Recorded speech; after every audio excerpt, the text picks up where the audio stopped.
উপরাষ্ট্রপতি ও উপপ্রধানমন্ত্রীর পদ সৃষ্টি, পরপর দুবারের বেশি প্রধানমন্ত্রী না হওয়া, সংসদে উচ্চকক্ষ, তত্ত্বাবধায়ক সরকার ব্যবস্থা পুনঃপ্রবর্তন ও গণভোটের বিধান রাখাসহ সংবিধানের ৬২ জায়গায় সংশোধন চেয়েছে বিএনপি।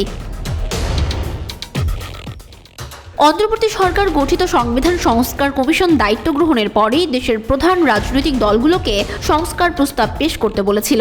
সেই আহ্বানের ধারাবাহিকতায় মঙ্গলবার বিএনপি তাদের প্রস্তাবগুলো উপস্থাপন করে। দলটির পক্ষে স্থায়ী কমিটির সদস্য সালাউদ্দিন আহমেদ সংবিধান সংস্কার কমিশনের কাছে লিখিত ওই প্রস্তাবমালা জমা দেন।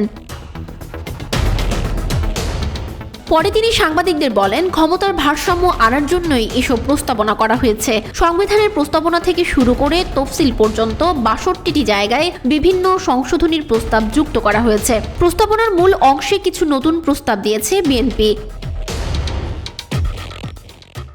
এর আগে গত সোমবার স্থায়ী কমিটির বৈঠকে দল গঠিত সংবিধান সংস্কার ও নির্বাচন কমিশন সংস্কারের প্রস্তাব চূড়ান্ত করে বিএনপি। সে আলোকে গতকাল জাতীয় সংসদ ভবনে সংবিধান সংস্কার কমিশনের কাছে সংবিধান সংস্কার কমিটির সুপারিশ জমা দেওয়া হয়। আজকালের মধ্যে নির্বাচন কমিশন সংস্কার প্রস্তাবও জমা দেবে দলটি।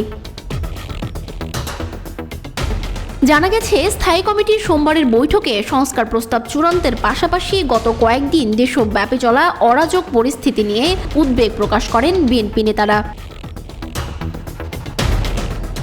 দেশ সঠিকভাবে চলছে না এবং বিদ্যমান নৈরাজ্যকর পরিস্থিতিতে বিএনপি উদ্বিগ্ন, সেটি অবহিত করতে শিগগিরই প্রধান উপদেষ্টার সঙ্গে বিএনপির একটি প্রতিনিধি দলের সাক্ষাতের বিষয়ে সিদ্ধান্ত হয়েছে বলেও জানা গেছে। এছাড়া পতিত ফ্যাসিবাদের চক্রান্তের বিরুদ্ধে শিগগিরই কর্মসূচি দেওয়ার চিন্তা ভাবনা করছে বিএনপি। এই ইস্যুতে ঢাকায় বিক্ষোভ সমাবেশ কর্মসূচি দিতে পারে দলটি।